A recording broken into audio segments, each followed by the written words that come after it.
ঈদ ঘিরে মহাসড়কে বেড়েছে যানবাহনের চাপ। ঢাকা টাঙ্গাইল মহাসড়কে চিত্র জানাতে সরাসরি যুক্ত হচ্ছেন সহকর্মী অভিজিৎ ঘোষ।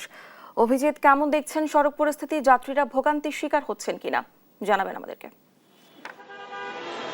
জি ডানা, আপনি জানেন যে যেহেতু এই ঈদ যাত্রা শুরু হয়েছে, এই ঢাকা টাঙ্গাইল যমুনা সেতু মহাসড়ক একটি ব্যস্ততম মহাসড়ক। এই মহাসড়ক ব্যবহার করে উত্তরবঙ্গের প্রায় 22টি জেলার মানুষ এই সড়ক দিয়ে পারাপার হয়। যে আমি যে এলাকাটি রয়েছে এটি হচ্ছে এই মহাসড়কের এলেঙ্গা বাস স্ট্যান্ড এলাকা। এবং এই বাস স্ট্যান্ড এলাকা থেকেই মূলত এই উত্তরবঙ্গের যে যাত্রা সেটি শুরু হয়। এবং এই এলেঙ্গা বাস স্ট্যান্ডে যে মহাসড়কের সার্বিক পরিস্থিতি পরিদর্শন করতে এসেছেন ঢাকা রেঞ্জের ডিআইজি রেজাউল করিম মল্লিক এবং টাঙ্গাইল সদর 5 আসনের সংসদ সদস্য এবং মৎস্য প্রাণী সম্পদ মন্ত্রণালয়ের প্রতিমন্ত্রী সুলতান সালাউদ্দিন টুকু, তিনিও হচ্ছে এই মহাসড়কটি পরিদর্শন করছেন, খোঁজ খবর নিচ্ছেন যে মহাসড়কের যে সার্বিক যে পরিস্থিতি সেটি তিনি জানাচ্ছেন। আমরা একটু কথা বলার চেষ্টা করব যে তিনি এই মুহূর্তে কি বলছেন। আমরা একটু যেহেতু লাইভে রয়েছি আমরা একটু জানতে চাই আর কি। অব্যবস্থাপনার কারণে তারা যানজটে পড়েছে। আল্লাহর রহমতে আমরা পূর্ব প্রস্তুতিও নিয়েছি এবং যাতে যানজট না হয়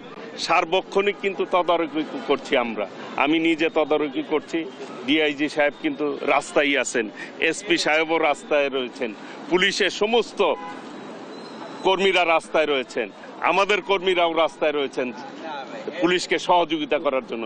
কাজেই আমি আশাবাদ ব্যক্ত করছি এইবার অন্তত যেভাবে ব্যবস্থা নেওয়া হয়েছে আল্লাহর রহমতে কোনো যানজটের কবলে কেউ পড়বে না। আল্লাহর রহমতে নির্বিঘ্নেই তার গন্তব্যে তারা যেতে পারবে ইনশাল্লাহ।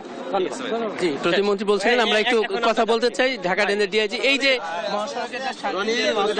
কেমন রয়েছে, কি ব্যবস্থা এই মুহূর্তে সার্বিক অবস্থা বেশ ভালো আছে। কোনো জায়গায় কোনো যানজট নাই, মানুষ নির্বিঘ্নে তার বাড়ি পৌঁছতে পারছে। আমরা চাচ্ছি উৎসবমুখর পরিবেশে যেমন সে বাড়ি যাবে এবং এই পরিবেশটা যেন উৎসবমুখরই থাকে এই হিসেবে নিরাপত্তা রক্ষা যারা দায়িত্বে রয়েছে তারা দায়িত্ব পালন করছে। এবং আপনারা দেখেছেন যে এই মুহূর্তে কোনো যানজট নেই। ধন্যবাদ।